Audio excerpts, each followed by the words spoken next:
Jadilah pengelola yang bijak dan bukan pemilik yang baik. Jilid 1. Menjadi pengelola yang bijak dan bertanggung jawab. Matius 25 ayat 14. Sebab hal kerajaan surga sama seperti seorang yang mau berpergian ke luar negeri, yang memanggil hamba-hambanya dan mempercayakan hartanya kepada mereka. Bacaan Alkitab diambil dari Matius 25 ayat 14 sampai dengan 30.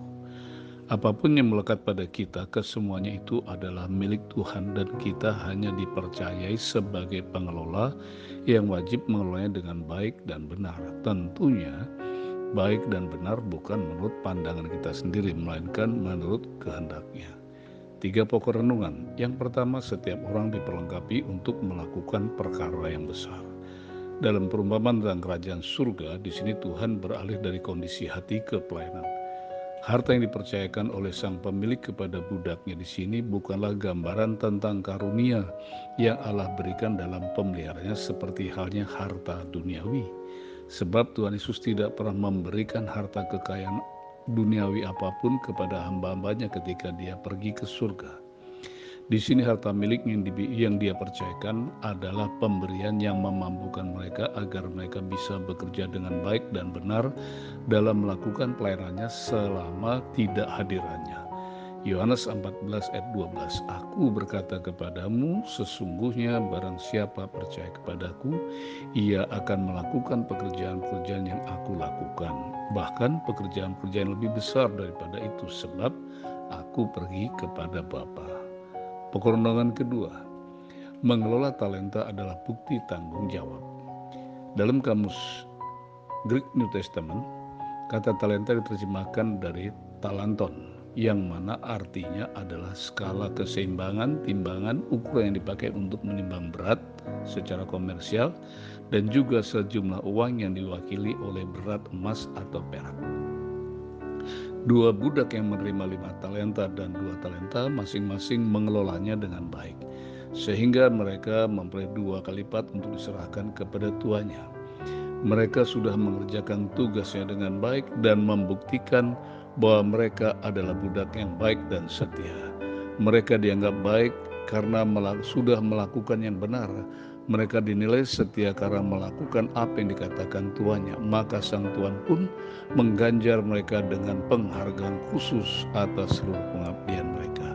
Sementara itu, budak yang menerima 1 talenta tidak melakukan seperti apa yang dikatakan tuannya. Dia menggali tanah dan menyembunyikan talenta tuannya itu ke dalam tanah. Dia merasa itu bukan uangnya sendiri, sehingga ia tidak ingin menggunakannya. Dia tidak patuh dan malas. Renungan ketiga, durasi adalah penguji sikap hati. Matius 25 ayat 19. Lama sesudah itu pulanglah tuan hamba-hamba itu lalu mengadakan perhitungan dengan mereka. Kurun waktu atau seberapa lama kepergian tuannya, durasi waktu ini diperlukan untuk menguji ketekunan dan kesetiaan para budak. Ketika tuannya kembali, dia mengadakan perhitungan dengan mereka. Budak dengan 5 talenta dan 2 talenta datang kepadanya menyerahkan keuntungan mereka kepada tuannya. Mereka telah berlaku baik dan setia meskipun mungkin tidak terlihat besar di mata orang lain. Sebagai imbalan atas perilakunya yang baik dan setia, mereka diberi kepercayaan lebih besar atas banyak hal. Adapun banyak hal di sini adalah di mana mereka akan mendapat bagian dalam kegembiraan tuannya.